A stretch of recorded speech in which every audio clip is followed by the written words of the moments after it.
Live from the Talking Joe studios, it's Talking Joe with Chief and Chris.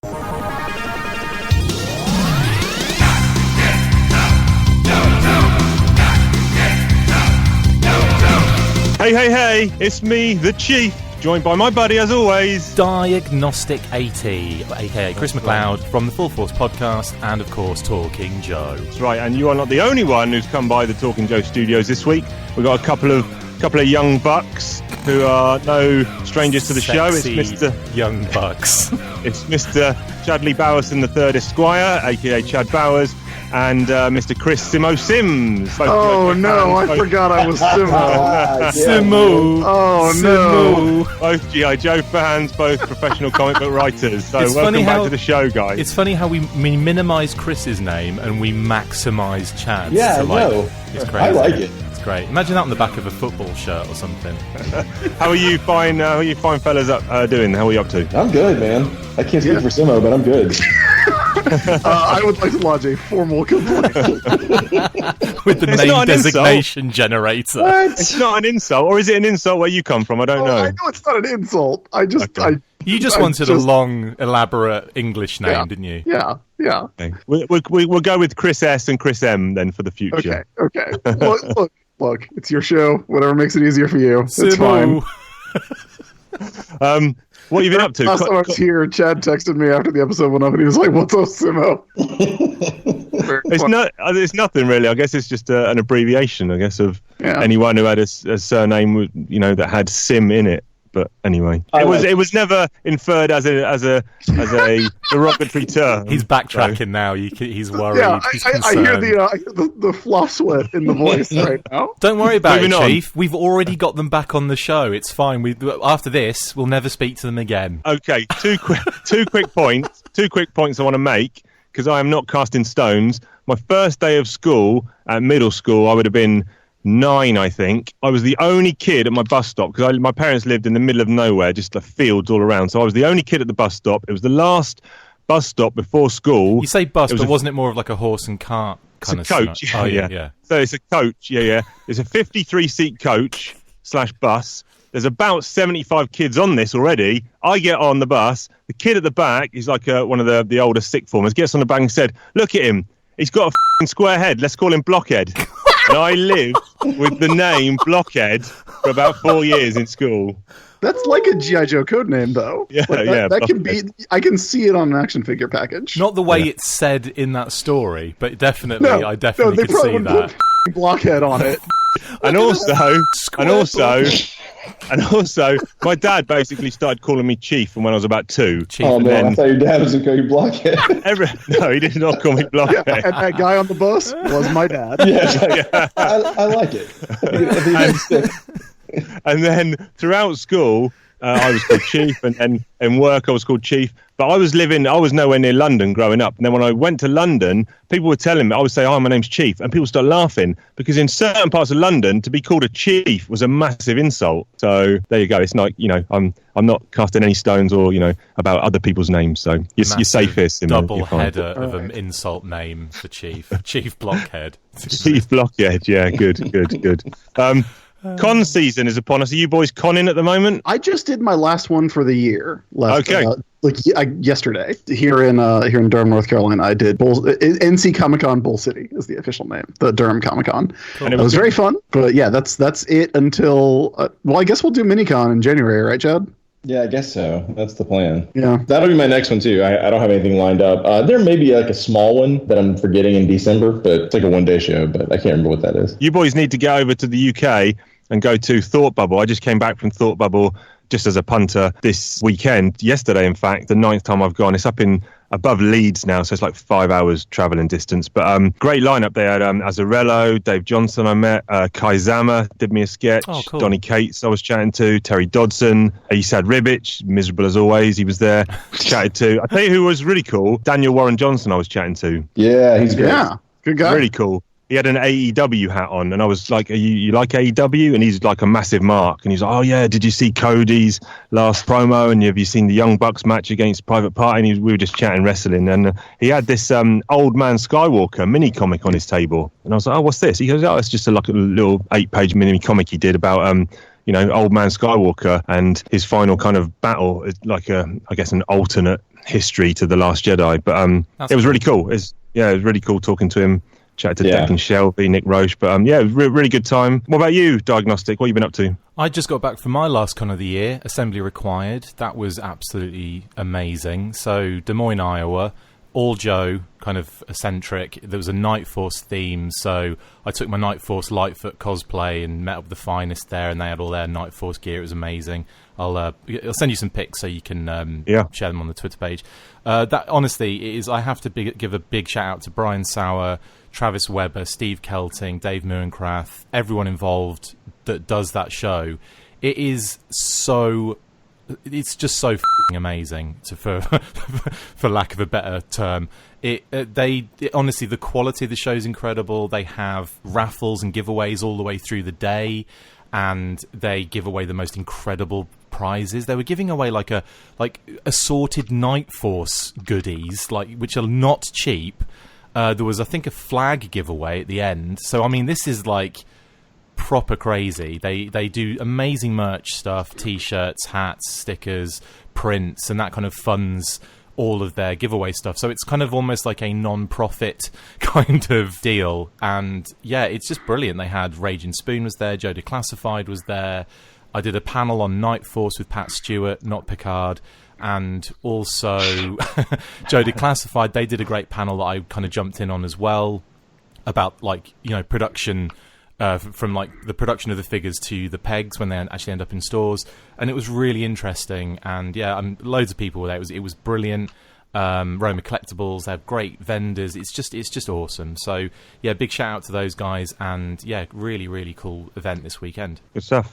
Although I have to add, this isn't inside Chris's mind, but I had the night before the actual show on the Saturday. It's only a 1-day show, but the night before they have a dinner, big get together for everybody.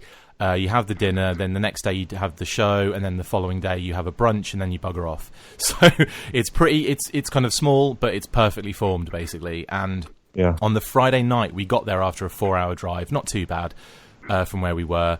Picked Kate up from work, drove there, got straight out to the dinner, had dinner. They put on some they do basically put on pizza, and it's like a buffet style. And there's about 30 or 40 people there, so it's quite busy. And they have a separate room from this restaurant, a kind of separated for everyone. Anyway, so we had Kate. They'd done some special pizza for Kate and I because we are dairy free, and we don't eat meat. And so we had this special pizza. It was really nice, but that night I got the most hideous stomach pains, and it must have been from that because I didn't eat anything else all day. So I was probably up from about 2 so I went to bed about 2ish in the morning, so I thought it was going to be a late night anyway.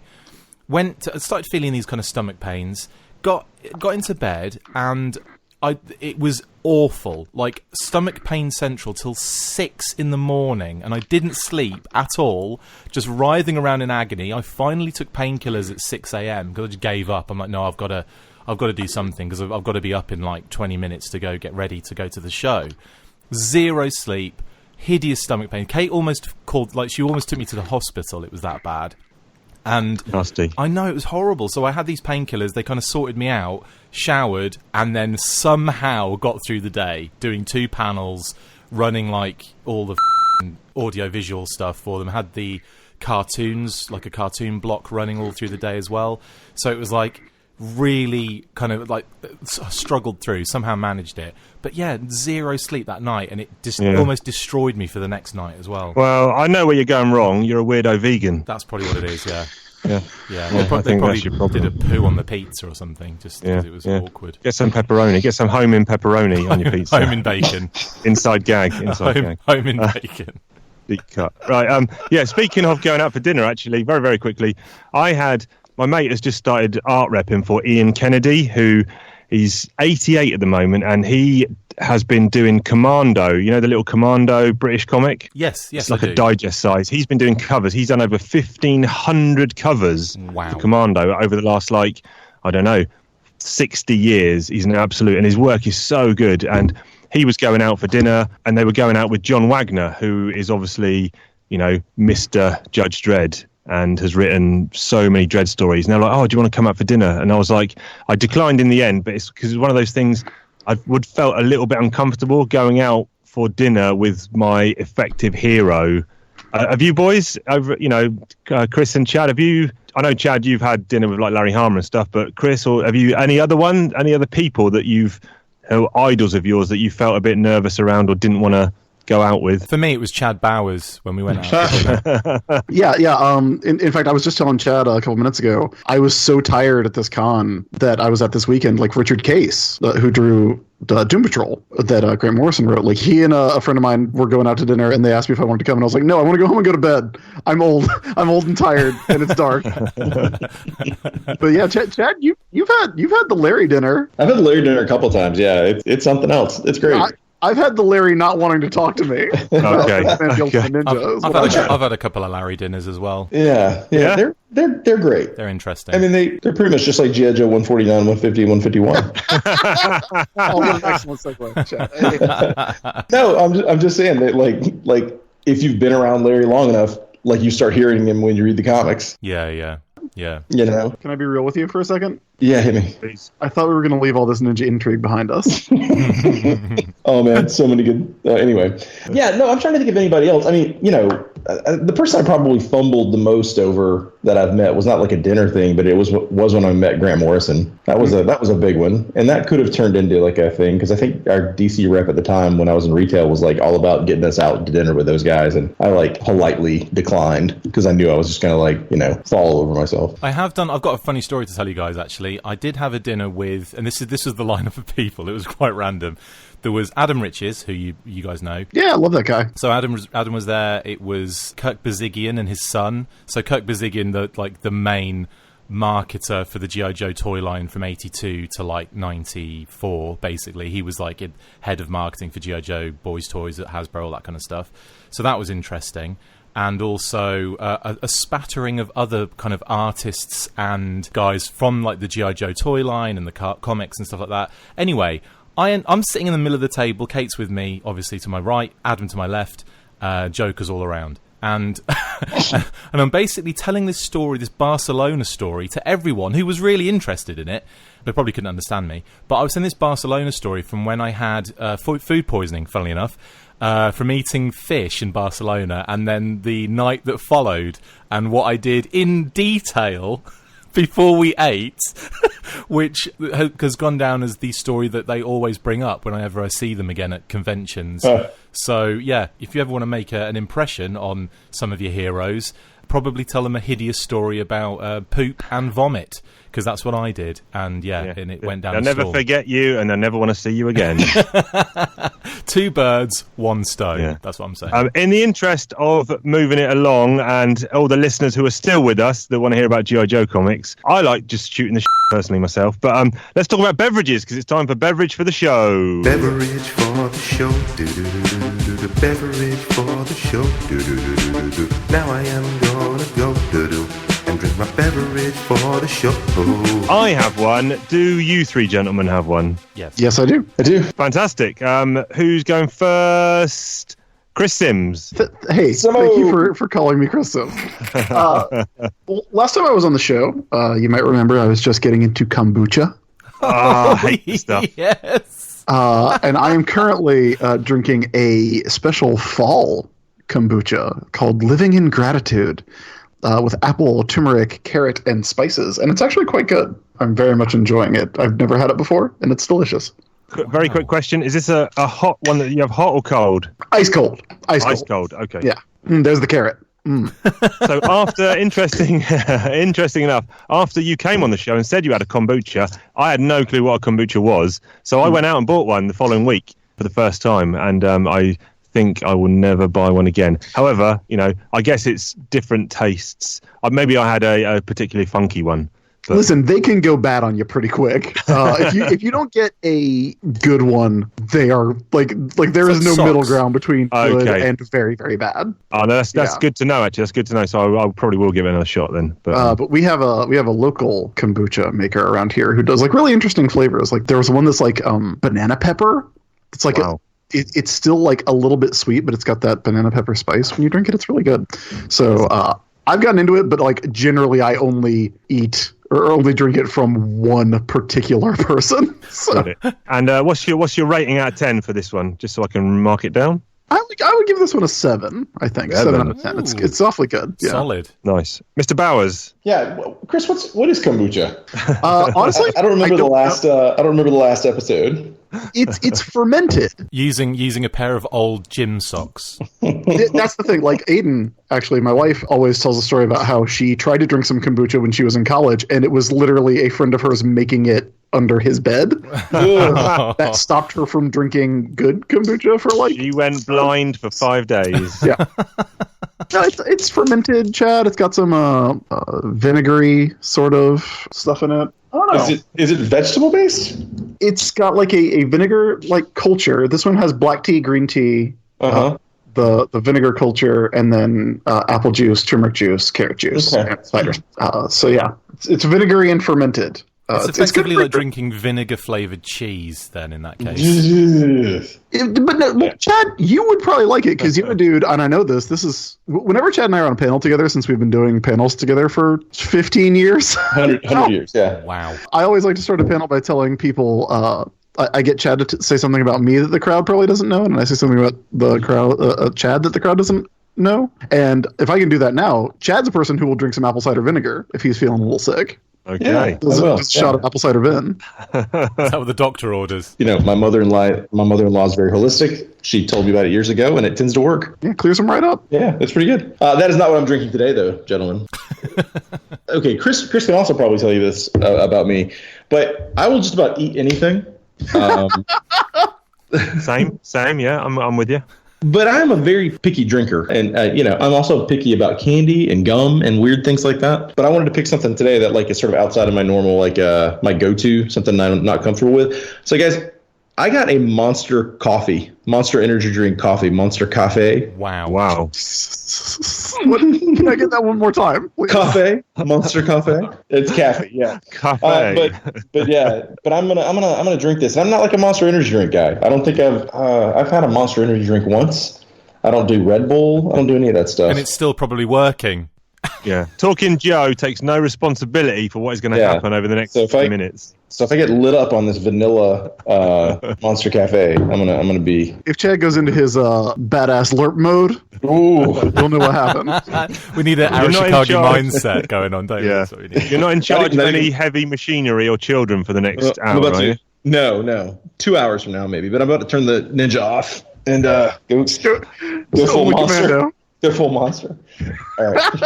Well, then tell us. All right. So it doesn't smell great. Okay. I like coffee, but this does not smell like coffee, and cold coffee is never good anyway. So here we go.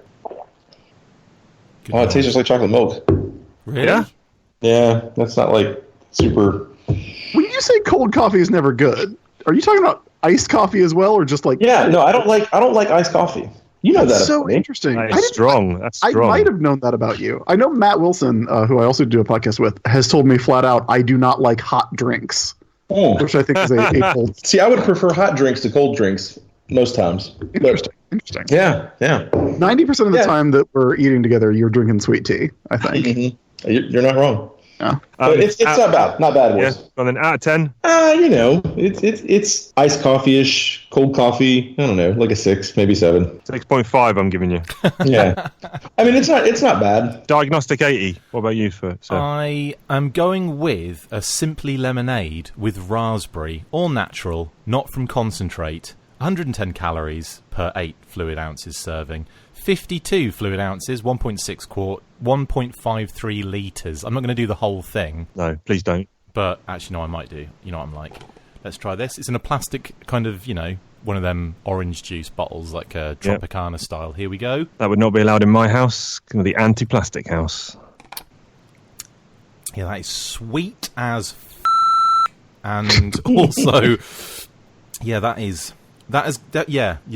got, there's definitely, that's really sharp. It's like a bit bitter at the back of the throat as well. That's all right. It's probably, I'm going to give it about a I'll give it about a 6. 6. Yeah. I like sharp stuff. I used to just eat lemons just to get it's got that that tingle and that buzz of just like, why did I do that? Let me do it again. It's got kind of definitely thing. got a sharp lemon punch to the back of the throat. Yeah. Woo. Okay. Good stuff. I have.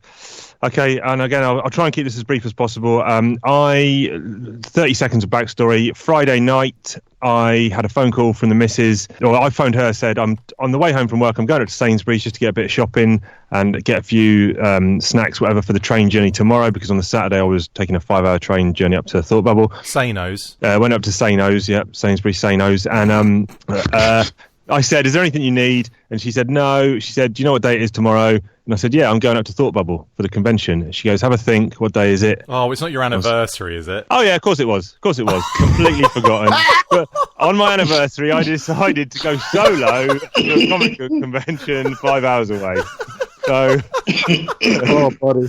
so yeah, Buddy. wow. Oh, my goodness. Wow.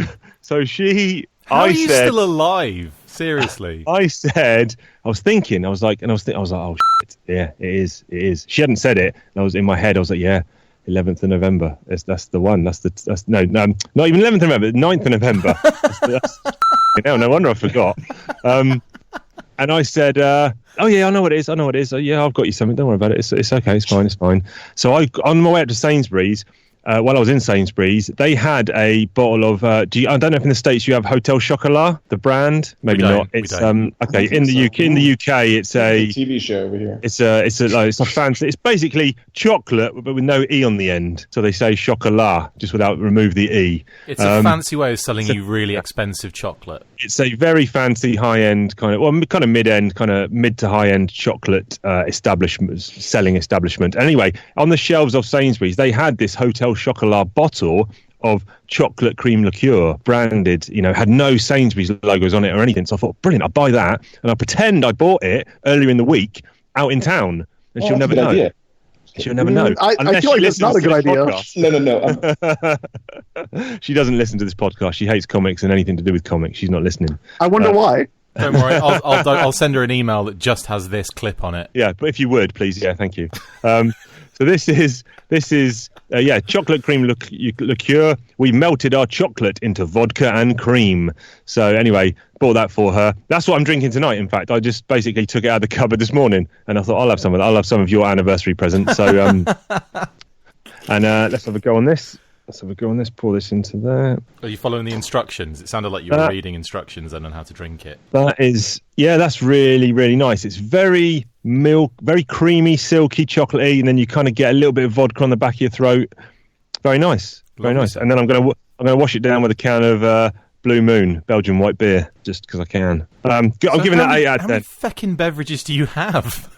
Like 1.5. I'm giving it 8. Thankfully, I haven't pissed into a bottle yet today. Last week, fellas, I got so desperate for a wee in the loft, I had to find an empty bottle and piss into a bottle. And then he sent me a picture of it, which was even better. And then I threw up in my mouth a little bit. Yeah, not a plastic bottle, though. No, it was a Snapple bottle. I thought we were going to talk about G.I. Joe at some point. How do you think we get you guys in this position? We lie to you, and then we just talk bollocks. This is the last bit before G.I. Joe talk, because we got to go inside Chief's mind. Felt like we've just been there already. Very, very quickly, booking the tickets for Thought Bubble, and I thought, right, I booked it late, I haven't got any accommodation, Airbnb, on we go, went to the website.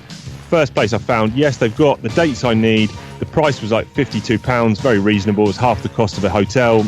All the hotels were selling out anyway. So went to booked it, and immediately got a bounce back saying, sorry, these dates aren't available. Why are you advertising a room to let for dates that you say are available that's not available? Just take it down or something. Don't advertise something that's not available. It just absolutely hacked me off. So I found another one, went on there, booked it, like Peter, email back saying, oh, sorry, your profile's not good enough, so you can't stay with me. Bye. What the hell have you done in your Airbnb career to get turned away? No, I don't. Well, yeah, I don't have one. Piss in a bottle. One, so that's the point. It's like Howard Hughes. We've got them all around the room. Yeah, I told him I'm a low user, so yeah, I hadn't had an account. So yeah, but basically, what's annoyed me this week is Airbnb as a whole and people who advertise rooms that aren't available or aren't willing to give a poor guy a chance. So I ended up getting a hotel that was twice that price. But anyway, moving on. Let's talk about some G.I. Joe comics, yeah? Yeah. I think I would like to do that now. Comic talk, oh, comic talk. Larry Hama writes them, Chief and Chris discuss them, whoa. Comic talk, oh, comic talk. Larry Hama writes them, Chief and Chris discuss them, whoa. So we are discussing this week G.I. Joe Real American Hero, issues 149 to 151, closing in on the end of the Marvel series.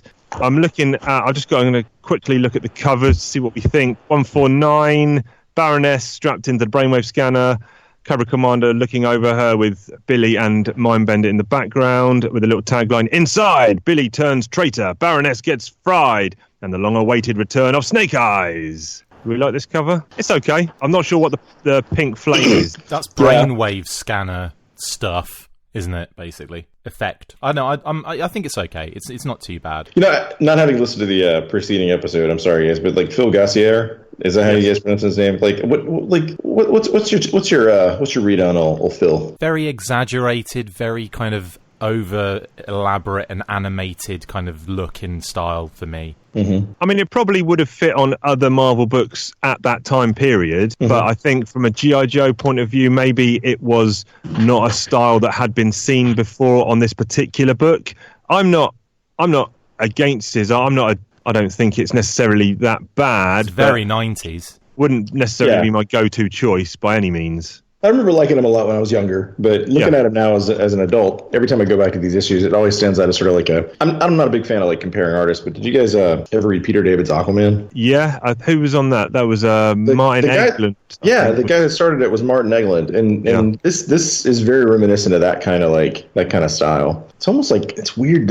I don't know if you guys even understand when I say this, but it's like claymation almost. No, I understand what you mean. There's like a weird sort of like texture to it that I don't know if it comes from the pencils or it comes from the inking or the coloring. But anyway, I've always kind of been fascinated by this guy because I think sometimes he like knocks it out of the park. You've nailed it there. One of my main downsides for him is sometimes he does knock it out of the park, but sometimes it doesn't look that good at all. It's just the inconsistency for me, I think, even across a single issue where you'll get some panels which are really kind of popping and striking, and then there's some that just, I don't know, feel a bit sort of flat or weird angles or weird, I don't know. He's a big fan of building a page around like a medium shot, you know what I mean? Like everything's kind of like, anyway. But we can talk about that some more as we go through. Cover's okay. Jeff, who's the guy I'm thinking of? Is it Andrew Wildman? Talking about the Wild Man. Talking about the Wild Man, yeah. We interviewed him a couple of days ago. Well, about a week ago now, didn't we? Yeah, good guy, because he was preceded this, didn't he? And he was, I think he was a kind of a victim on G.I. Joe also of that 90s style that was... I think he's certainly fared better than this guy.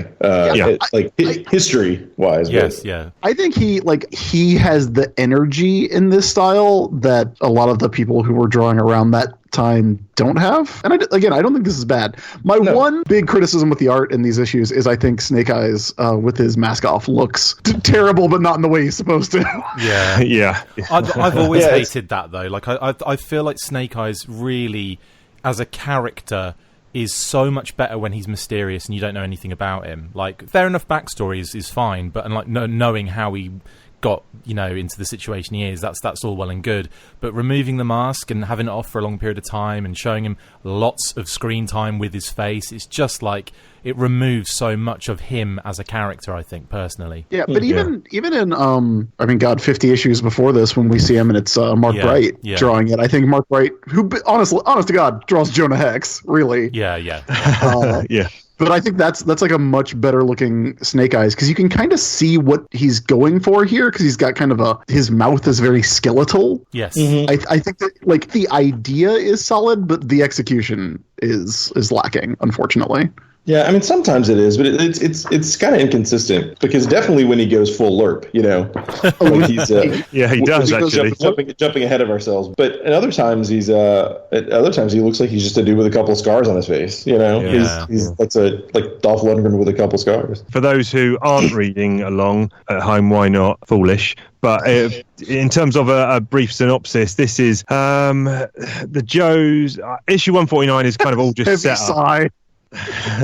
Issue 149 is kind of all set up. They've renamed Walker Cuckland just W Land. I don't know if that's for the sake of not having to spell it or pronounce it, not have to write it. Yeah, but the Joes are there, kind of doing some reconnaissance stuff, and Cobra Commander's pulled out now and is back in the Silent Castle, and it all centres around the launch of an ICBM, which is then shot down by a surface-to-air missile. And Storm Shadow's like, wait a minute, something fishy might be going on here, and he goes in, gets captured, doesn't come out. Snake Eyes goes in, then we get a big throwdown. Snake Eyes with Cobra Commander and extras, and Cobra Commander's got a new get-up that allows him to basically level the playing field against ninjas too. Yeah, he's in the Matrix. I feel like you took a really long time to say that when you could have just said that these issues are about a slam dance in the cyber castle. Yeah, you know, done it.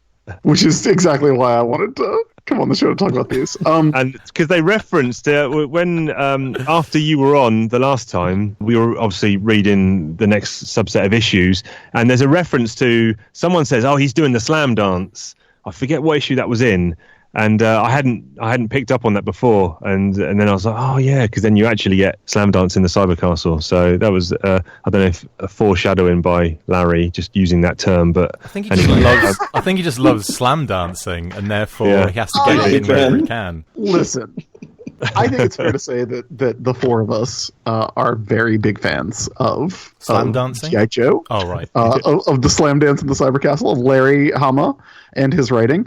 And I always think about that. You know, I talked about it last time, and Chad, you and I have talked about it a million times, that interview where Larry said that he only ever plotted like 2 or 3 pages in advance. Yeah. Mm-hmm. And you look at stuff like the issues around 100, you look at the Snake Eyes trilogy, you look at even 21 and how much that affects the series going forward, and you're like, wow, I can't believe all that came together.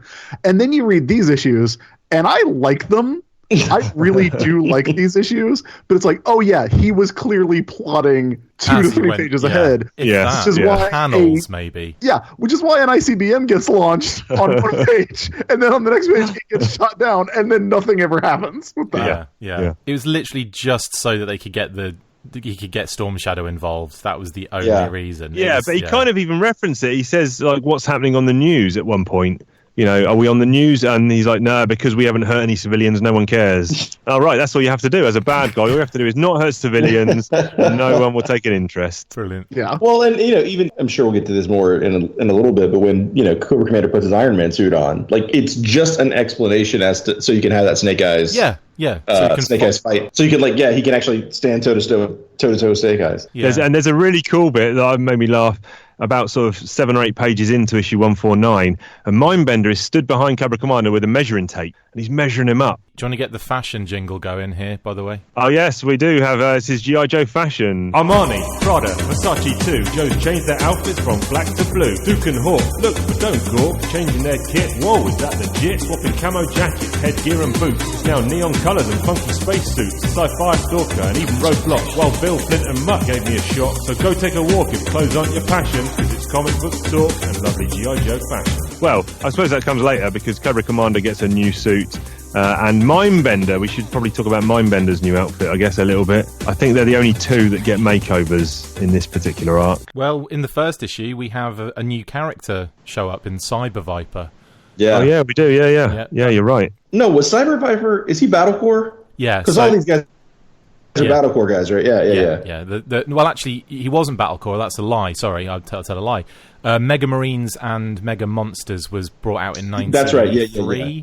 By Hasbro, and they had a Cyber Viper in that, which is exactly the same, design as well, I say exactly the same. There's a lot of elaborate extras on the artwork in this issue than the toy got. Well, how do you feel about the Wolfgang bit, where there's a couple of pages where he's recounting his heroics in getting the fuel or whatever it was General Liederkranz was after, and then he kind of gets gubbed by Flint and Lady J, who tell a completely different story after they overheard Destro. It feels a little bit like filler, but I guess Wolfgang's kind of been that scumbag Weasley kind of guy in previous issues, so it's not out of the blue, so to speak. That stuff's classic Larry, though. Like, that is exactly what Larry thinks is hilarious, because there are scenes like that all through this run, and I think it's enjoyable. I think it's really fun.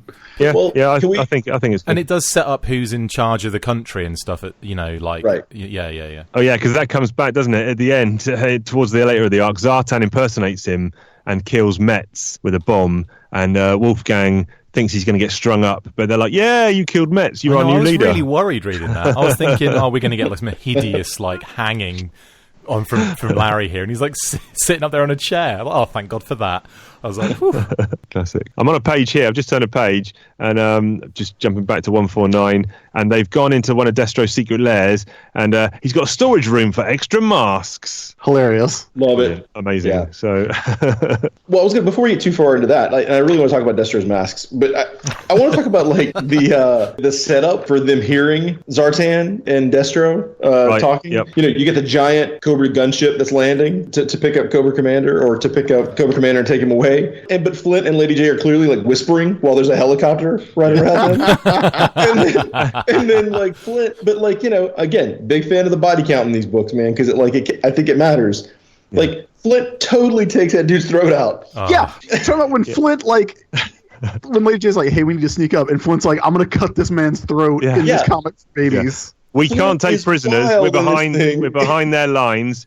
If you can't do it, let me. Not just Yeah. that, but he also throws Cobra Commander down a ravine, and He just does. it was on the off chance that Storm Shadow's going to rescue him. But it's just he is Love Flint. hard as nails in this series. He's gone into his bad to the bone alert mode. Can I Yeah. also point out something that is I love it for two reasons.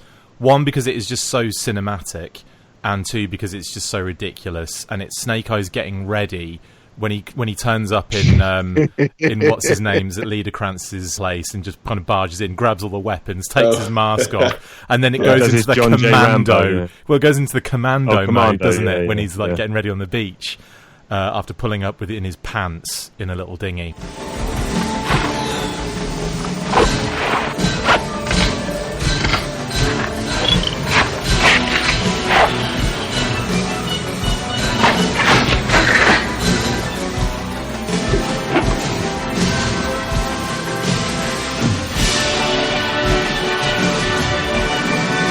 I always used to love that scene. I don't know why. Never confused. And then, and then he like the next page is all decked out in all the weapons and everything with the bandana on. And I'm pretty sure Hot Shots parodied that scene as well. I'm sure like Charlie Sheen ends up falling over because he's got too many like weapons on him or something. But I may be misremembering that. Yeah, it's all Rambo riffs. Yeah. He has so many guns, and they will also be named later on. I think it's in 151. Where like Baroness is like, "Watch out, he's about to shoot us with his Heckler and Koch 9mm submachine gun." And it's like, Larry, Larry, you are better than this. Oh, yeah, Please. listen. Yeah, and there's a lot of narration as to how those guns work too at the end of 150. Big time. Yeah. I forgot to mention Ron Wagner was at Assembly Required because he's Des Moines, Iowa based. He's Des Moines based, and we were talking about like his work on the Marvel run and everything, and he said that Larry was so like specific about how he drew the guns. Like he would always get comments on how he drew the weapons, and he said that he even made him. He said he'd lent books to people and never got them back, so he made Ron go out and buy the same books he had for reference to draw the guns. How amazing is that? Kenichi Sonata, who drew Gunsmith Cats, like that is a book that has like super accurate gun stuff in it. But he's in Japan where guns are banned.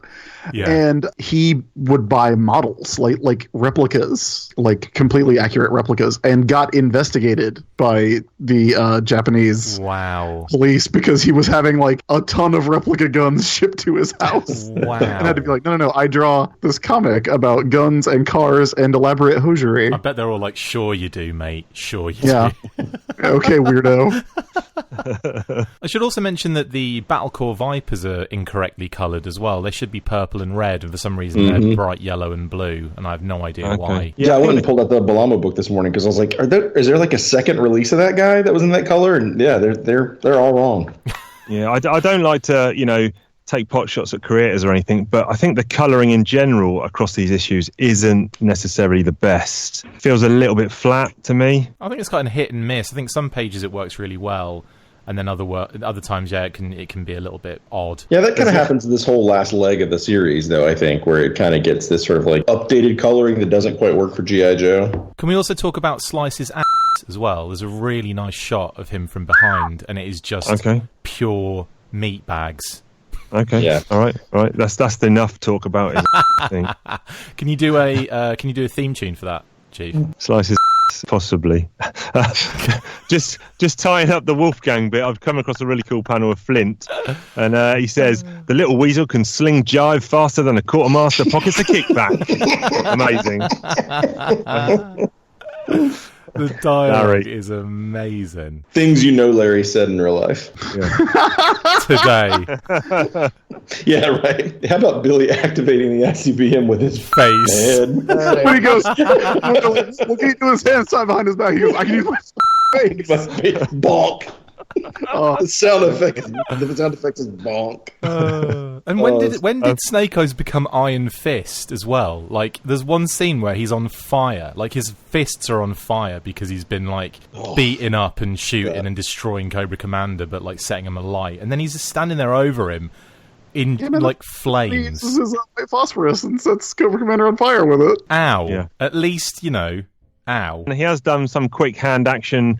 At the end of 149, where Storm Shadow goes to see him, and he's basically catching fish with his hands in the river, and Snake Eyes, Storm Shadow's caught a couple as well. But I have just turned the page because I am reading from the original floppies. I have just turned the page, and I've got a ball. You remember the old bullpen bulletins? Mm-hmm. And that means it's time for a new segment, and this first one is going to Chris Sims. Yes. Testing Chris on Marvel Heroes. Will he score big or get lots of zeros with an Iron Man, a Hulk, a Wolverine, a Doctor Doom? Does he know his lizard from his fin fan boom? And Amazing. I'm now testing you on Marvel Comics on sale this week in time in wherever it was, 1994. Not that the month is necessarily going to help you. It is June 1994. I will give you the first initial of this comic, and you have to tell me what comic it was. Okay, we'll start with this one. It starts with T, and it's a single word. It starts with T. Titmouse. T. In 94. 94, and I'll give you a clue. It was a single character. It was a solo series. Does it have like a description, or is it just like the listing the title? That's a good one. I was gonna give you a clue. You would guess the title, and then I would just read out the blurb. But we can do it that way. I can read the blurb out. So let's do it that way.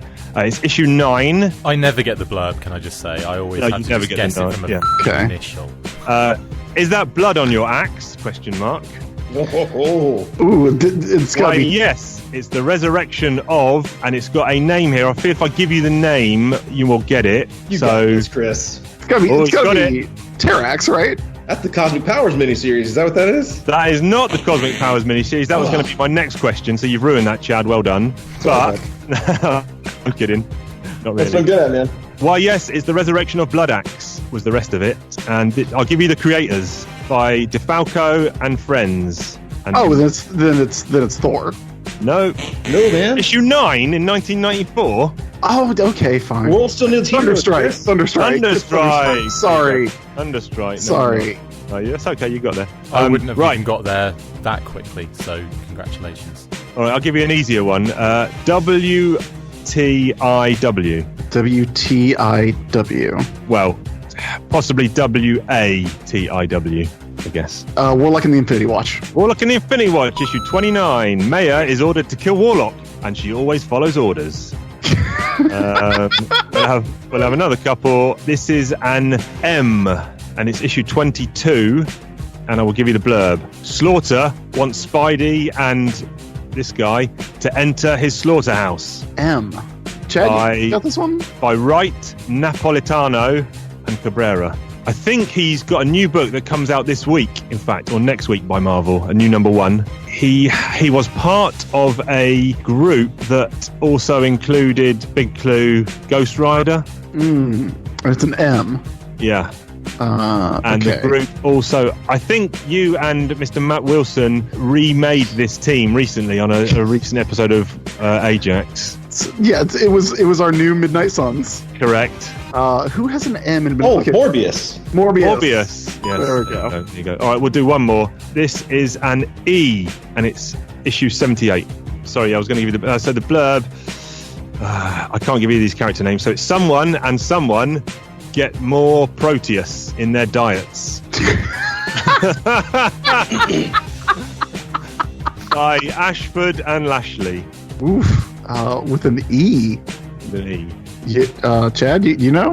This one's got me. I think I do. Yeah, I think I do. But I'm gonna give. Can I give Chris a hint? Yeah. Well, I don't know if it's right though. So let me say. What's the creative team again? Ashford, who I've not heard of, and Lashley, who I assume is Ken Lashley. Number 78. Yeah.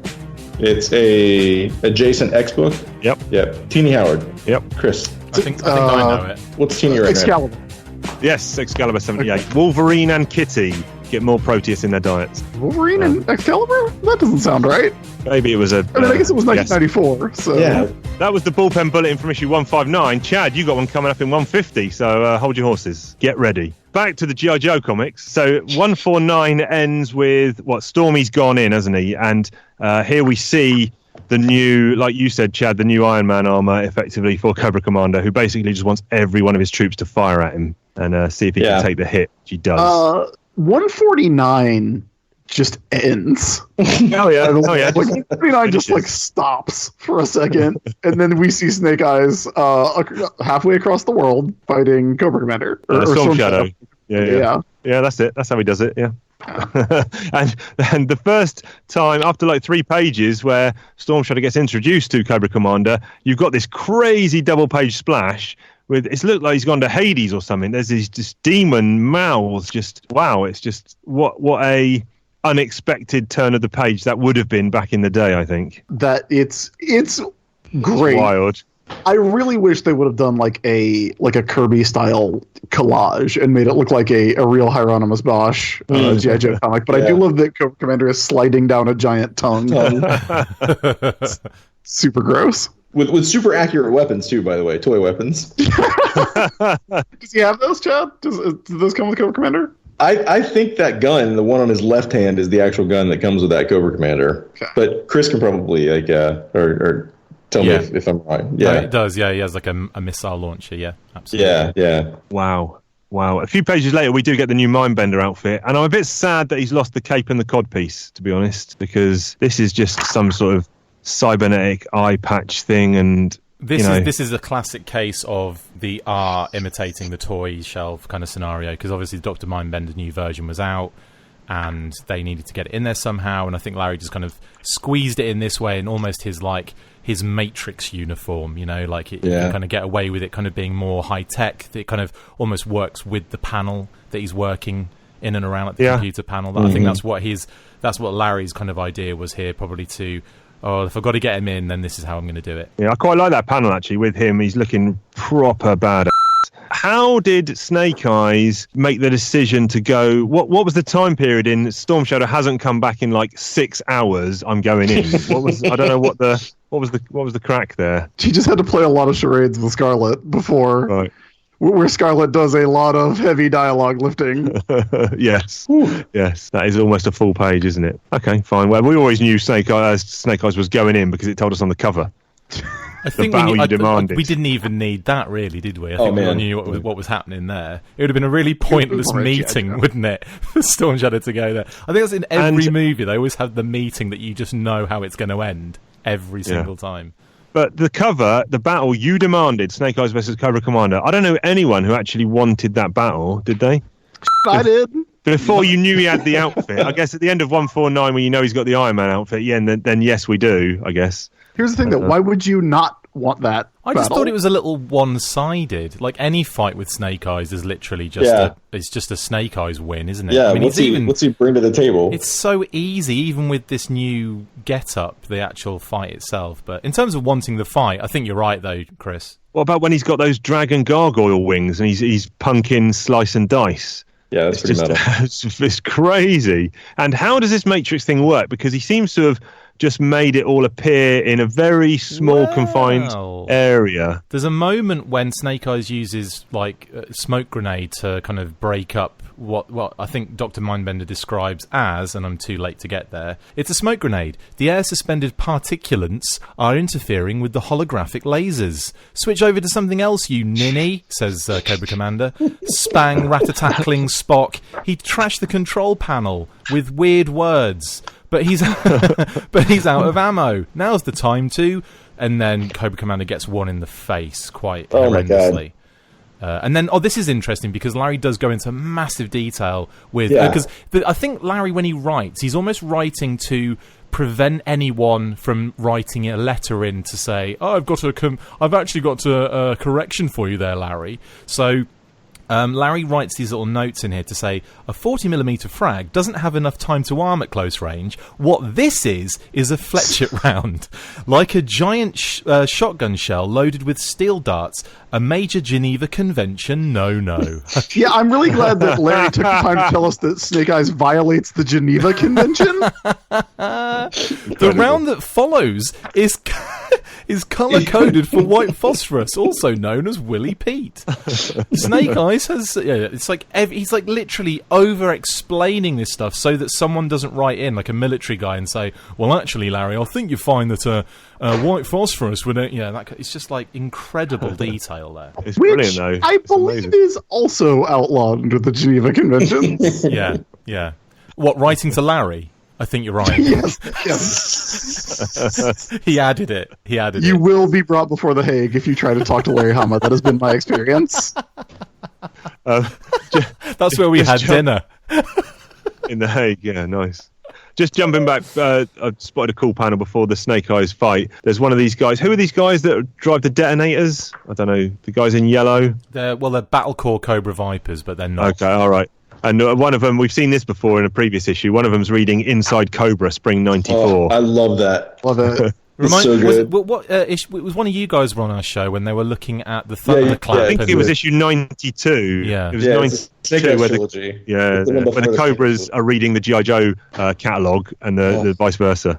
That's a great joke. Yeah, amazing. Back to the cover real quick. What version are you guys reading these in? I know that one of Chief, are you reading the issues? Yeah, I've got the floppies, yeah. Okay, all right. So I'm reading them in the trades, the IDW trades. Okay. And, they go to great lengths on these covers, and they reprint these covers to, take out the Marvel logo anywhere. Right. Okay. So number 50, obviously, is missing the Marvel logo in the corner box, but it still keeps the Marvel's Greatest Talents team up for an all-star gallery of your favorite Joes and Cobras. Yes, I saw that on the cover. Yeah. Well, I mean, that's what they were, chap. Do you know who those guys were? Do you guys want to know who the guys are? Are we going to talk about those at all? Yeah, I've got the pinups here. Yeah. What I should have done is posted them up. So have you got them? You have them in your trades? Yeah. So that first one, that Brett Blevins one of Zorana is awesome. It's pretty great. I think that's the best one of them all. But the Cobra Commander one's my favorite. I mean, you know that. Oh, yeah, of course. He's kicking the dog, I guess. Yeah, that is the best one. You're right. Yeah, of course. The Sal Buscema one. But then there's a Tom Lyle Destro. Yep. There's a Pat Broderick Baroness. Yep. He was on Doom 2099 at the time, which I was reading. That's a great book. Yeah, he's a good artist. There's a Alex Savick Scarlet. He did Web of Spider-Man, did he? Did Web of Spider-Man and a couple of did Superman for a long time too. Yeah, Scarlet's logo in that one. Have you guys seen? Are you looking at that? Yeah. The one written in blood. The one written in blood. And then Zartan's is nuts. It's like a Steve Ditko logo by Randy Emberlin Zartan. And then Ron. That Zartan is no disrespect to Randy Emberlin. That Zartan is very bad. I love that logo, though. I wish that was Zartan's logo from now on. Yeah. And then a Ron Lim roadblock. That Zartan is like the same build as the Hulk. But it's good. It's nice. I mean, overall, back in '94, that would have been and still is now, a pretty good lineup of creators to do these pinups. So nice little touch. I wonder what collections they're not included in. Then you've got the IDW ones, Chad. Well, they're not included in the IDW one. I had to go look it up. Oh, right. I see what you're saying. Of course, because of them being right. Okay, right. Yeah. Is the Zorana one where she's got loads of hair, like tons? She's right. She's on a motorcycle. She's straddling a bike, and she's got much bigger hair than usual, right? She has big hair and it's very long. Yeah. Cool guns though. Blevins, sleepwalker artist. Yeah, that's right. I'm not wrong. You boys are sleepwalker sort of boys. Yeah, cool. Yeah. I mean, I only acknowledge Todd Knock as the definitive. Okay, right, of course. artist. So Of course. So where are we in 150? That means there is definitely another bullpen bulletins, and this time it's going to Chad. Infinity Gauntlet, Maximum Carnage, X-Force and Deadpool. Can Chad guess these 90s books and prove he's super cool? Right. Okay. So Let's hope so. Yeah. you've got an N, issue 7. I'm going to give you the creators first, because I think the blurb might give it. Will it give it? I don't know. So this is. I never know how to pronounce his name. Fabian Nicieza. I don't know if that's how you pronounce it. Nicieza. Oh man, Nicieza. Marinan and Stegbauer. is that a Night Thrasher issue? It is not Night Thrasher, and this person has saved Alter Nova's world. Now, can he save it? Yeah. Got to be Nova, right? It is Nova. Yeah. Well done. Starts with a P. It's issue 92. What's going to less chance, the creator or the? Got it. Have you? Yeah. Well, it's not your turn. Just one word. Just one word. This, this man fights like a mad dog against Rabio. Well, there's only so many books that were like made it to 92. So is that a Punisher? It is Punisher, yeah, by Yeah. Dixon and Heath. Told you I already had it. Okay. That's a bad issue, by the Is way. it? Yeah, I've read them all. So. Have you? Okay. All right. Well, That's a Heath, bad though. one. Well, you've got a lot already on your every story ever list, so I wonder if that one's in there. I'm going to write in and give you Punisher It's 92. Give me Punisher number 92. Yeah, I'm going to. I don't think I won't. Okay, what have we got here? CTA. This is a bit of a toughie. Number 2. Okay. The Malvolian Mace of the Monk of Mitra. Ooh. Come on, Chad. CTA, issue 2. I'm going to give you 5 countdown, and then Mr. Sims is going to tell you the answer. Yeah, Simo got this one. CTA. Yeah. I think I know it as well. It's the only one I know with those letters. Can't give you the writer because that will give it away straight away, I believe. Yeah, I can tell you who the writer is if you want, Chad. Tell me who the writer is. It's Roy. What about the artist? Oh, is that Conan the Adventurer? Yeah. Yeah, it is Conan the Yeah, Adventurer. yeah. Hold on. SM. Well, it's not really SM, is it? It's just S. Or is it SM? I don't know. Hyphen. Yeah. It's the easiest one you're ever going to get. Yeah. Maximum Carnage part. All right, here's a trickier one then. Get Can the you guess the issue. issue? Can you guess the issue? 1994 of Spider-Man. What issue? Third page. What does the panel in the top left-hand corner I'll give you the do? blurb. What about It's Maximum Gob- Carnage, right? It's goblins galore with Demo Goblin and Hobgoblin. Yeah. Oh, Ooh, yeah. yeah. That's got to be. Mackie and Lyle. Is that in the 40s? Yeah, go on. Look at Well, Chad. Is that like 42? Oh, 48. Oh, yeah. I was early in the year. Yeah. Okay. All right. Cool. Good Cool. job. Good job. That's Okay, after, we got- after Maximum Carnage, though. Yeah, I was gonna say I don't think that's Max. That's Carnage. like a year after Maximum Carnage. What's a creative team on that? Tom Lyle? Somebody else? Lyle and Howard Mackie. Yeah. Howard It's your boy Muck. Howard Mackie. Howard Muck. We've got one more bullpen bulletin for Diagnostic AE, and he will get none right, so you boys can bail him out. Which is for a issue shame because 151. I've done really well in the background here, like Yeah. thinking away. When you said CTA, I'm like Conan the Adventurer, like immediately in my head, and I'm like, wow, I Yeah. can't believe I got that. I'd have pretty looked good. really cool if this had been my episode and not yours. I was like Captain Truckin' America. I was thinking Wait, cross I time want to see that Avengers. series now. Yes, I want the nice series. Yeah. But now I turn the page to 151, I see what you were talking about, Diagnostic, with Snake Eyes with his hands on fire. He has got the Iron Fist. yes. Now this is a page that feels like really blows out of the water. I feel like this page is awesome. Yes, very dynamic, a lot of moving, a lot of action, good perspective. This is a good panel. And I like the fact that he's purposefully not had Snake Eyes looking towards the reader. Mm-hmm. Well, and now Snake Eyes is fighting not only Cobra Commander, but also the brainwashed Billy, Storm Shadow, and Baroness. They've even got Billy in a Cobra outfit as well. Brainwashed or brought to their senses. I love that image of Dr. Mindbender on a couple of pages in. It's just his face at the bottom of the page. It looks like something out of Cops comics or something. It's like Oh Really wow, nice. yeah. Little Sam Keithy or a little like Yeah. Yeah. it's pretty cool. Snake Eyes setting his hands on fire and then beating Cobra Commander to the point where Cobra Commander catches on fire and Snake Eyes is okay is perfectly normal. brilliant. Yeah, I love it. Yeah, it's pristine. great, and that is what Chad and I have tried to accomplish with every comic we have ever done. Oh, I thought you meant like in real life. Like Yeah, we've tried to Chad- beat people with That's our it, white that's it. phosphorus flaming hands before, and it just didn't work. Yeah, let me tell you something about Chad Bowers, big Geneva Convention. No, The next page has the best dialogue exchange though. The last 3 panels. Sniveling is so unbecoming, Cobra Commander. Did you forget that I am a world-class pistol shot? Oh, he dodged the bullet. Did you forget that Snake Eyes is still a world-class ninja? Yeah, that is gold. That is clearly not a dodge the bullet panel. He's got motion lines. That is, he took his earlobe off panel. Listen, It looks like he's been shot in the head. That's really what the panel actually looks like. He's been killed. this comic's great because, like, I mean, you talked about that, but like the first page, like the first line of dialogue in this comic, like if you're a kid, right? It's 1994. You're down at the drugstore. You're at the comic book store. You pick up this comic because you want to see what's going on in it. You read the first word balloon in this comic. So, Snake Eyes, you fought your way into this Cobra Sanctum Sanctorum, set Cobra Commander on fire with white phosphorus, and beat him to a pulp. Did all this to rescue your friend Storm Shadow. What more do you need? Sold.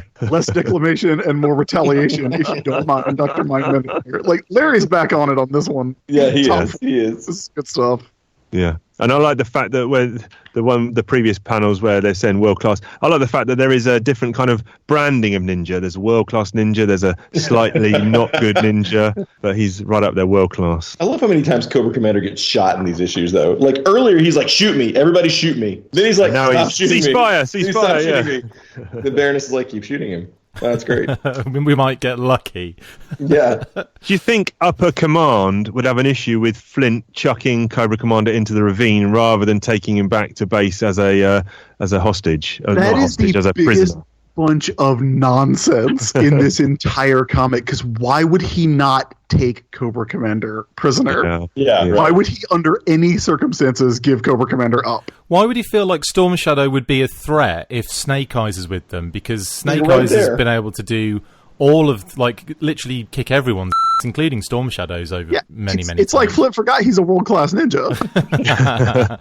Then that was the pure motivation, was we can't get away because Storm Shadow's going to get us. The only thing that can throw him off the scent is by chucking Cobra Commander away. Why hasn't Snake Eyes done the Arashikage mindset in like a second, like he did in every other issue in the past 10 issues? Is it before this when he does the thing where he just like dehypnotizes 5 people in one panel? just Spins spin round, doesn't real he? fast? Yeah. He literally So holds good. his fingers up and spins round, and it's, oh, right, okay, done. Yeah, Yeah, he did it. He got it. What possible issue could you have with that storytelling?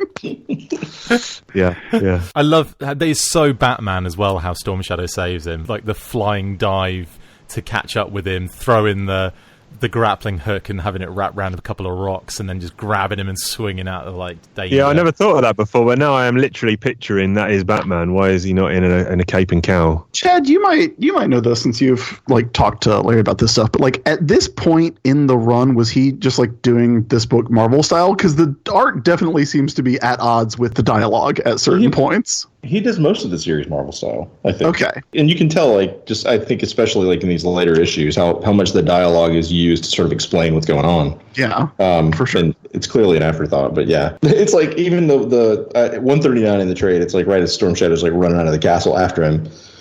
Do not fear, Cobra Commander. Your deliverance is nigh. And it's like the guy behind is like nigh. Yeah, Brainwave scanner. Oh, okay, yeah. Brilliant. And then, there's like little pieces where like they talk about like launching the missile off the back of I don't know if that's supposed to be a vamp or what is that that they're in? Is that like it's a Rhino, it's called the Rhino GPV, Yeah. which never actually got released as the 3 3/4 vehicle, but did come out in like the kind of Hall of Fame 12-inch. Oh, okay. Yeah, it's clearly like the Gossier's working. I guess it's Gossier, right? He's working off the models there because they talk about like the exact weaponry that's on it and how it's got one missile that it launches and all this other stuff. But yeah, these things are. I think again, I love G.I. Joe. I think we all love G.I. Joe, but I definitely think the seams of the book are starting to show towards the end here. Yeah, I do feel like it's when it ends, it is time for it to end. And then when Larry comes back to it, I think he comes back and it's as good as it ever was. But it is time for the book to end around this point. Yeah, I think you're right. I mean, we even get another callback to Joe Colton pops up. He actually comes up in the next issue as well, 152. But they rope him in here maybe as a little semi prelude for 152. But they use the old what's his big laser thing called, the particle beam projector. Yes. Yeah, the magic anywhere in the world laser. That's the one. Yeah, Murderer that they had that they that when that was introduced, it was like, oh, there is no more tension in this book ever. If you want to shoot anything down anywhere at any time, yeah, we can do that for you. The get out of any situation, anytime, anywhere card. Yep, that's the one. Yeah. I've turned the page and I actually have a advert here for Paint the Town Red, Maximum Carnage, coming this summer to Super NES and Genesis. Hell yes, it is. And that image is amazing of Carnage kind of looming over the cityscape. Yeah, I never that's played it though. Never played it. That's the cover. That's the box art of the video game too. Yeah. That game rules. Does it? Yeah, it's worth seeking out maybe. Yeah, I mean, no, not not in 2019, but Okay. like at the time, it was like one of my favorite Super NES games. Because you got to be Spider-Man, you got to be Venom. Captain America shows up. It recreates like panels from the Maximum Carnage comic. So you get to when Cletus Cassidy escapes from Ravencroft Institute, aka not Arkham Asylum, Okay. completely distinct from any other supervillain mental institutions you may have heard of. Like, it's pixelated, but it's Mark Bagley art. It's Spider-Man, and it was kind of the first time that had happened in a game. All right. Well, just while we've ever so partially jumped off of G.I. Joe, we might as well finish up the bullpen bulletins round. All right. This is going to Diagnostic AT. Hi. Think right back. The comics Marvel published. The 90s was a wondrous time. Can Chris sift out the rubbish? Right. I like how the themes get progressively worse as we get to mine. This is you don't matter because you're already on the show. Rublished is what you should have said. You're never ever going to get. If you guess this, I will personally fly over to Missouri tomorrow and see you. Okay. Now I'm slightly worried. NPA. Is that it? I thought it sounded like there were going to be more letters coming. No, NPA issue 1 of a 4-issue miniseries. Wow, I didn't know this guy wrote it. It's written by DeMatteis, or DeMatteis, I don't know how you pronounce it, JM. It's got Alex Saviuk art. No, not a chance. It's not a superhero book. Oh, great, then yeah, not a chance. The first N is actually you're not going to get it. No, you that's boys- why I've said a number of times, no, Okay. tell me what it is. It's NFL Pro Action, number 1. Oh, right, okay, yeah, never would've got that. What's NFL Pro Action? I don't know, why is it written by JM DeMatteis? I want that book, surely. We know about NFL Super Pro, but we don't know about NFL Pro Action, I don't think, do Chad. now. We do now in I've never 1994. seen that book. I don't know if I have. I don't know. That's wild. Okay. I mean, look, we worked in we both worked in a comic store for several years. We've And seen you it. never saw that book. yeah. I can't picture it, I guess. Okay, IH. Incredible Hulk? It is Incredible Hulk. I'll give the blurb. You can try and guess numbers. Has the Pantheon found the cure for AIDS? I'm going to say no. And- Peter David and Gary Frank. Oh, man. I think I know what issue this is, though. Yeah? Does it have a cover? No, well, yes, it does. It does. It has got the cover. It's the only one. I thought it was the only comic in history Is, that didn't is it actually have a cover. no, but I'm saying, can you see the cover? Yeah, I've got it in front of me, yeah. Is it the black cover? It's black with a spotlight. It's Jim Wilson, Sam's. It is Jim Wilson in the hospital bed. Yeah. I remember actually at the time thinking this actually was a really good issue. I don't know if it holds up because I haven't read it since, but Is it in the 300s? it's not in the 300s, Okay. which suggests you're not going to get it. No, it's got to be higher than that. Because Hulk 300's like in the 80s. Like 411? It's close, 420. Yeah. Plays it. Not bad, not bad. Should have gone 420. Should have gone 420. I'm doing a Incredible Hulk Peter David reread at the moment, actually. Oh, it's so good, man. Yeah, well, I don't know. I started at around 370, so I didn't start with his beginning of the run. I started just before all those split personalities merged into like Professor. Oh, yeah. And those leading up to that, I thought were a little bit hit and miss, but now it has started to find a bit of the groove that I like, and I liked at the time. So yeah, I think it's getting into the good stuff now. And then I'll give you one more. Let's go with MCP. Easy. Yeah. Yeah, that's an easy one. No, too much pressure. Either of you two boys then? Marvel Comics presents. Oh, right. Sorry, that was too easy. What can I give you the issue number? You can tell me who's in it. Probably not. I don't know. You might be able to. Issue 161. Who were the Good three? shot. What's the Ghost three- Rider? Ghost Rider. No. 161. But I think the 161. first character here, the first story, is a Ghost Rider Jace, possibly. I don't know. I might be making. Blackheart. No, it starts with a V. Venom. He's from Spider-Man. Come on, get together. Vengeance. Vengeance. Oh, yeah. Oh, yeah, that's, yeah. that's a Ghost Rider character. Yeah, Is that a Ghost Rider character? Okay, cool. I got lucky. That's Hawkeye. Hawkeye. Yes. Did you just look it up? Yeah. What a scumbag. What a Do you want scumbag. to continue? And No, not you. I don't mind. The other two boys can, but not you. And the last one is a teen group. Power Pack? No. New Warriors? Yes. Yes, New Warriors. Yes, done. Back to G.I. Joe. Okay, wrapping up this kind of 151, I guess you've got this massive meathead who's having a go at who he thinks is Wolfgang, but it's obviously Zartan. I forgot about that image. He's a giant. That guy should be in a wrestling ring because he. What do you think they said about him? What do you think they said about him when he got on the bus? yeah. They didn't call him meathead. His name is actually Simo. Yeah. Again, this is clearly an example of Larry, like A, doing it Marvel style, and B, just not caring about like making it make sense at some points. Because the dude is like screaming at him, but what he's screaming is like, "Don't ride on the stalls!" You know, this is something that, like, I don't know if you guys have ever talked about this on the show, but like Larry's also writing Wolverine right now. Yeah, of course he is. Yeah. And in '94, was he definitely in '94 doing it still? Oh yeah, I think he's writing it. Like, yeah, I feel like he was writing Wolverine until he was writing Batman. Yeah, like okay, wow, you're 100% right because I reckon this was around '94 was probably around issue 70 of Wolverine, maybe I guess, and I think he stayed on to over 100, didn't he? Yeah, like it's in the 80s, around now. So yeah, and it's like him and I think Cupid's still's on it if I'm not mistaken. Yeah, I think you're right. I mean, that book is selling gangbusters, man. That book is like selling like crazy. And so I'm not saying Larry like G.I. Joe's like his second book, but there are sometimes, having recently reread that Wolverine run, which I really like, and it's very good. You know, that G.I. Joe towards the end here especially feels like he's like, yeah, same stuff that always happens. Yeah, I don't know how many crossover fans he got from one book to the other. I don't know. Either. You know. Well, I mean, I imagine he had probably at this point, given where the toy line was kind of going at the time, he probably had a lot more freedom on Wolverine too to do what he wanted to do. Yeah. The issue kind of just, I mean, you mentioned 149 just kind of ending, but what we've been finding in our reread is even complete arcs, whether they be 3, 4, 2 issues, 6 issues, they all have been recently doing the same thing where Larry wraps it up in literally 2 or sometimes even 1 page. And the same thing has kind of happened here. The whole Snake Eyes Cobra Commander thing is just kind of forgotten about, and it just cuts to New York City, Roadblock and Tunnel Rat, and they've gone to see Joe Colton and they're issuing him papers. You know, he's back on active service, and it's kind of all just the whole previous stuff is just done and dusted, forgotten about, and on to the next. Which is weird because you would think if that guy was manning that laser that could hit anything in the world, they would want to keep him in that office because Roadblock is very concerned about the drama of the book. Yeah, single point of failure, Joe Colton. I mean, I guess he's got Jane there still. Next issue, G.I. Joe Colton turns. Can I ask you guys a question? And, yeah, Chad, this is for you too, because you know that I love letter column names, Chad. Mm-hmm. It's like one of my favorite things. Weirdly enough, Postbox the Pit is a bad letter column name, I feel. What do you think the G.I. Joe letter column name should be? Well, in the Action Force comics, it was called Mail Call, which is probably not that much better.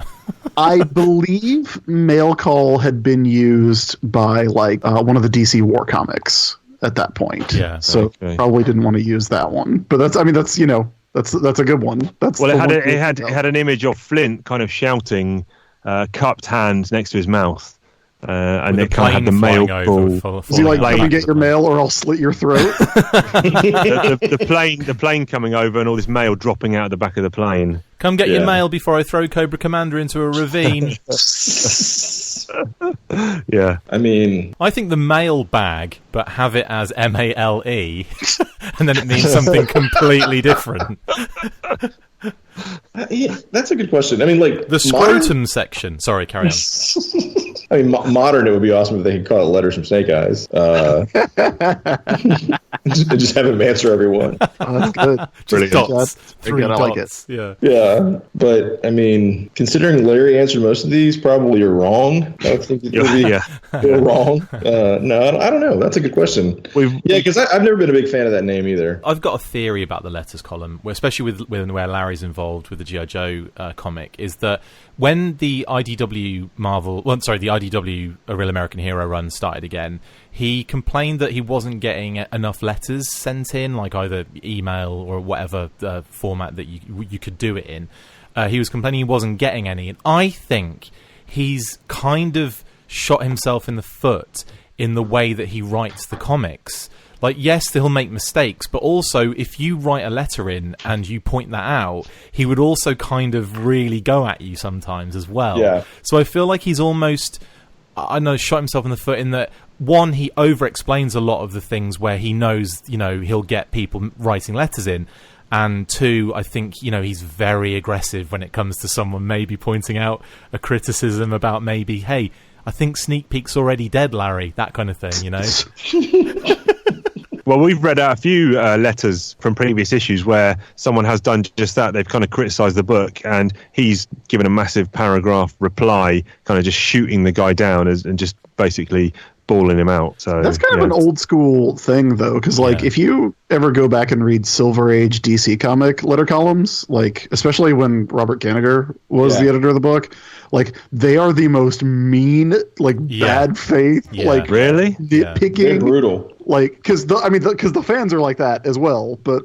Oh, right. There was actually a thing. Like, oh, right. Wow. That's brilliant. Yeah, there is a harshness to them that is a little bit surprising. That's amazing. Okay, so wrapping up that arc of 149 to 151, how are we Yojo Cola in this? Who is brave enough to go first? I really like these issues. I mean, look, they're kind of objectively bad, but they're bad in a way that's still really fun, in the way that, the best G.I. Joe stuff is fun. And that first page of 151 should, the big fight between Snake Eyes and Cobra Commander should be all of 150. And it's not. Yeah. But they move really fast. They got some weird writing in them. Snake Eyes violates the Geneva Conventions. I'm pretty sure Flint says he's going to murder a prisoner at one point, and that's not great either. I feel like these are soldier cartoons for babies, so maybe don't. But I do think these are fun. I think they're worth reading. I mean, there's very little G.I. Joe from this run that's not worth reading, but I do think these are very fun. I remember them fondly. And what's your Yojo-age then out of 10? I mean, I'll give them like a 6.5 Yojo Colas. 6.5 Yojo Colas. Chad?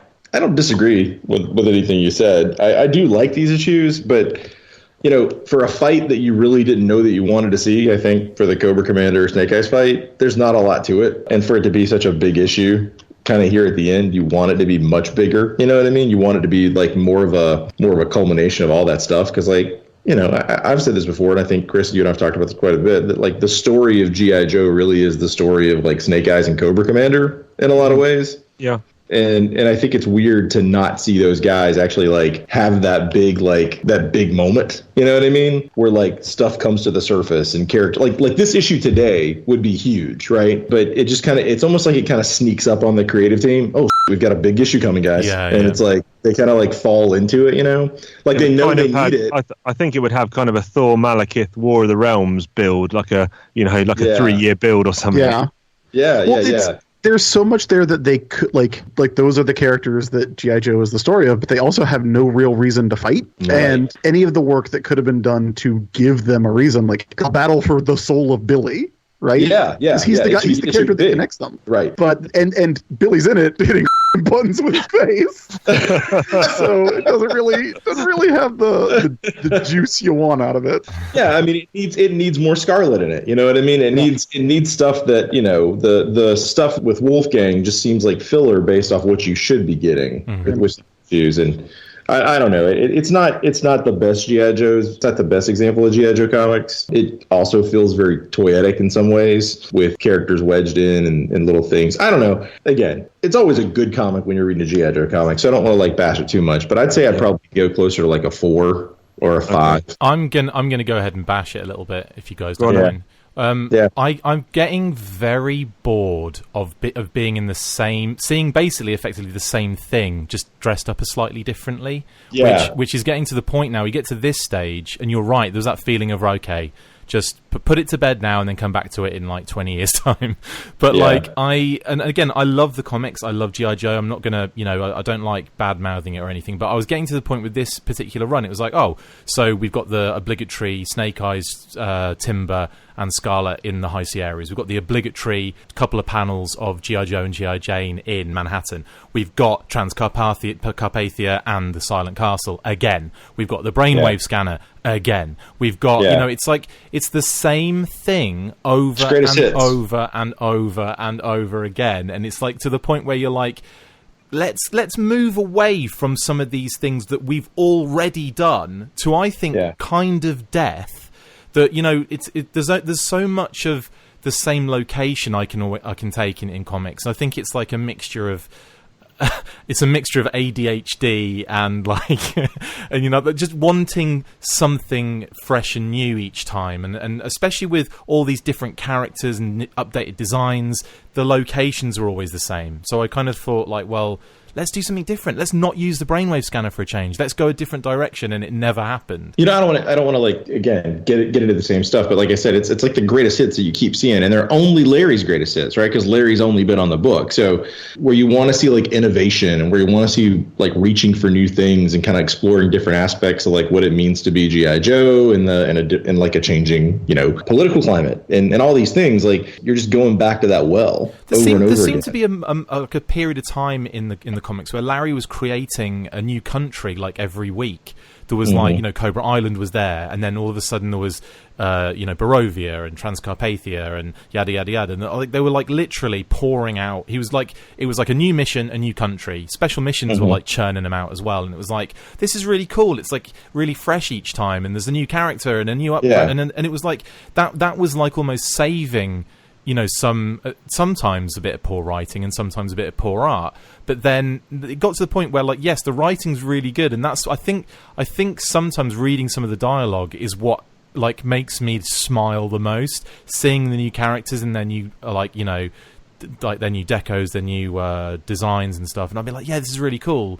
But it's just like, it's almost like you're picking, they're all just stickers and you're just putting them on the same board every single time. So yeah, that's I was just getting a little bit, and also the Chiefs knows about this. I'm just so fed up with the brainwave scanner now. Like, it's like the only thing they ever use. Like, it's the only thing they ever use, and I just don't. I think it's, I don't know, to the point where it was great during Millville. Like, it was really like a you know, that was a great way to get the entire town under their, you know, control.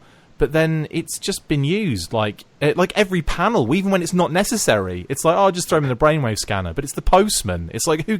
You know, why is the milkman going in the brainwave scanner? Oh, no reason. I just thought, you know, it'd be fun to with his brain. It's like, okay, yeah, all right, Cobra Commander, we get it. You're an asshole. I feel like it's kind of like, it's the bad side of what makes G.I. Joe so good, right? Like, a thing that I think we all really like about it as comics writers or as comics readers, is that like stuff sticks around. Like it really is kind of one continuous narrative where things happen and have consequences, and characters do things and they are remembered. Sure. And that's, you know, largely a function, I think, of it being Larry's book, you know? Mm-hmm. But at the same time, like, since it's just Larry's book, he can only do the same thing so many times. I think it's just a personal thing from me in the way that I like to consume stories and comics and stuff. That's just, you know, he hasn't got a chance. If we're going to stay in this particular area, like for like 150 odd issues, then that's just something that I'm, you know, from a personal point of view, don't really get a lot of enjoyment out of. It's weird though, because obviously I'm still getting a lot of enjoyment out of the book in different ways. It's just with that extended arcs, yeah, they're great over a period of time when it moves and when the characters are affected and when, you know, certain aspects of the government are affected over a long period of time. I get that. But this isn't happening here. It's almost like it's just doing the same thing over and over again in a different in the same place over and over again. Like, there's no this. I mean, a really good test is when Chief, every time we do an episode, questions me on what the comic is about, and then I'm like, and we've just read it minutes before like actually doing the recording, and we're both none the wiser, even though we've read it in the past multiple times and then read it just before coming on. We're both like, I think it's got something to do with the revolutionist dogs of the, you know, it's like the same phrase that the used running to come dog lackeys, and like, again, I'm not it sounds like I'm having a massive go, which I kind of am, but I'm trying not to. It's just like, I think for me it's like I need more. I need it to move throughout the globe a little bit, and to have new threats for G.I. Joe to deal with. I think that's another aspect of it. It's the I suppose, you know how like in superhero comics, it's not always the Kingpin that Daredevil's fighting. It's not always, you know, the Sinister Six for Spider-Man. Like, and that's 6 characters he can fight. It's like I feel like it's always the same threat, and I think that's why I liked Special Missions, where they'd always have, you know, a different. Cobra would, you know, there'd be a little bit of Cobra invested in it, and there'll be a little bit of Destro kind of snuck in there a bit. But for the most part, I like to have a bit of separation from a bad guy, and then but Cobra Commander is literally in every issue, from issue 1 to like issue 159,912. I think the book works best when it's about like sort of the not just fighting Cobra on like a face to face, right? Like not just fighting like a Hiss tank versus like a vamp. Like that's not what you want to see every issue. Like you want to see like the conceptual aspect of Cobra being kind of the real problem, not necessarily like Cobra themselves, right? Which is why I think Special Missions works good, and why the book should always tie back to Cobra, but it doesn't always have to be Cobra. Yeah. And that's another thing. Like, I feel like 150, we're like laying ground for new stories when we should be like, or we're spinning our wheels on new stories when a lot of stuff should be converging with just like 5 issues left. Yeah. I don't know. I agree with you. What Do was you think your they knew Yo-Jo? they had 5 issues left at this point? Probably not. Because I mean, I kind of feel like the writing's on the wall retrospectively, but and I also feel like when this book ended, again, I love this book. I like these issues. I don't think anyone was surprised, and I don't think anybody really missed it, except for maybe Larry. I think Larry he said in a panel when they knew it was happening, but I can't remember. It was very close to the end. Like he only had like a couple of issues. In the end of issue 151, in Postbox The Pit, there's a bit that says G.I. Joe 152 marks our time with Hasbro's G.I. Joe 30th Salute, which commemorates the 30th anniversary of the infamous toy line. And then he says Larry takes a well-deserved break for issues 153 and 154, passing the reins over to Peter Quinhos for a solo adventure with Scarlet and then Roadblock. Larry returns in issue 155 to stir up more trouble for the American heroes. Yeah, he sure does. They did not know that book was ending. No. Yeah. Not at 50, not at 151 at least. No, it was definitely close. Yeah, because I think it looks like, you know, you're starting new stuff. I mean, like you invite Joe Colton to the team at the end of 151, and so it feels like, oh, okay, we're going to kind of push that a little bit too, play that out. And I know that the next issue is like kind of like an homage to the history of G.I. Joe, but yeah, I don't know. That's an interesting question, like when they got the word. Anyway, Diagnostic, what are you giving it? Having said all of that, I still enjoy it. Get a lot of heavy nostalgia, like, you know, from it as well. So I'm still gonna give it a 5. It's not. I'm just gonna go down the middle on this one. It's not the worst, but it's getting to the point where I'm just like, I need something else. Silence. Fair enough. I think time for a young man named Josh Blaylock to come on the scene. Well, before that, we got the 8 issues from Dark Horse to cover. Oh, we've got to do the 4-issue Transformers crossover that we haven't done yet. I forgot that Extreme Times were calling for Extreme Heroes, guys. Sergeant Chris, Savage. that's my bar, man. I know. Yeah. Okay. All right. I know. I've got all those issues actually. I'm looking now at the issue 1, the Frank Miller cover. I kind of like the cover. The silhouette. Yeah, it's well good. I'm giving it a 6. Some of the choice bits of dialogue bump it up. Billy smashing a control panel with his face is worth an extra half a point, I think. He's got one eye left and he uses his face to turn up. Yeah. I don't think I actually wanted the Snake Eyes Cobra Commander face-off. I think I would have been happy if that never actually happened, because where do you kind of go from there with those two characters in the future whenever they meet up again? But anyway, I suppose it happened, whatever. And I like the Matrix and the tongues and it's him sliding down the tongue at the beginning of the mouths and stuff. So yeah, I'm going to give it a 6. Give it a 6. Next week, we'll be doing issues 152 to 154, so join us for that. We're going to get you on this. Chief Bass, Chris and Chad a question. Chief Bass, Chris and Chad a question. What do they say? What do they do when Chief Bass, Chris and Chad a question? So, very, very quickly, Star Wars Episode 9, what is your pre-movie rating going in out of 10? Whew. What do you think you're going to score it out of 10 before you go in? All right, I'm going to say this. I think it's going to be a perfectly fine movie and probably have some very good stuff in it. But I am so out of the Star Wars mindset right now. Just. What if I got in front of you and made a little triangle with my fingers? What would you make? What would how would you get back into the Star Wars mindset? What would be the symbol for that? I don't know, like a 7. Okay. Yeah. I really like the new Star Wars movies. Rogue One's okay, and I didn't see Solo, and what I saw of it looked really boring. But as far as Episode 7 and 8, I really, really liked them. They're my favorite Star Wars movies. So, okay, you're going in high. Yeah, I mean, hopefully this one's good. My only thing is, like, I don't know if I will like J.J. Abrams coming back to finish it as much as I liked Rian Johnson picking up in episode 8. Because my whole thing is, like, Rey should absolutely be a nobody. Yeah. Like, she should not have, like, famous special parents. Yeah. But is that a given that she will have then? I have heard things, but I mean, like, God, it's Star Wars and I'm on the internet, so of course I've heard information that is dubiously accurate. But I mean, hopefully not. I think once you've established something like that in a movie, you should not take it back. So hopefully not. But that's like my only worry. Like, I am otherwise sure that it's going to be really good because I like those movies a lot. All right, okay. And so you would go in with, I guess, maybe an 8 or a 9 is your pre-movie kind of... Yeah, probably. I legit think, like, Force Awakens and Last Jedi, I think, are, like, both solid 9s for me, honestly.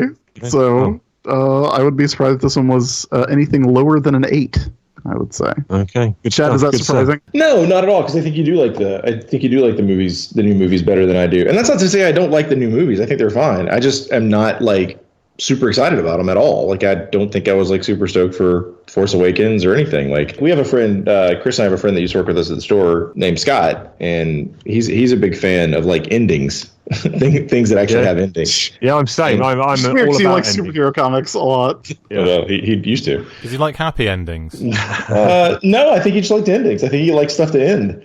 And while I don't always agree with him on stuff like that, like for Star Wars, I do feel like, it had a pretty decent ending. But I got 2 boys. I have a 9-year-old and a 4-year-old, and they both absolutely love Star Wars. And I get more joy out of like hanging out and talking about Star Wars and watching Star Wars with them than I do personally. You know what I mean? So it's like a different experience for me these days. But yeah, no, I'm looking forward to it. I mean, I'll be there opening night. I'm excited about it. I just don't have like high expectations for. Yeah, it's sad, guys. I don't have high expectations for anything anymore. Nice. You might be pleasantly surprised then, hopefully. I think I'm just burnt out, actually. I kind of got to the point. I prefer having that gap between the films, like a good long period of time. And I love Rogue One, and I really enjoyed Solo. But I think having a film like every single year, sometimes even less than like there's like a 6-month break between 2 of them.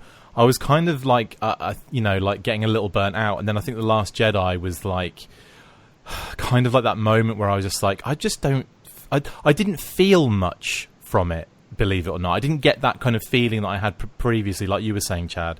And I'm excited in some sense, but nowhere near as I have been in the past. Especially when Force Awakens was announced. Like, man, I was like buzzing when that was announced and thinking, I can't wait. Enjoyed that immensely, and was like definitely on the boat of give me more. And then like the perfect hole. I was like, I've had enough now. So yeah.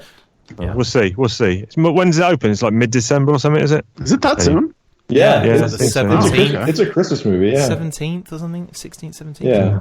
The Mandalorian drops tomorrow, right? Oh, man, that is I was discussing this with someone.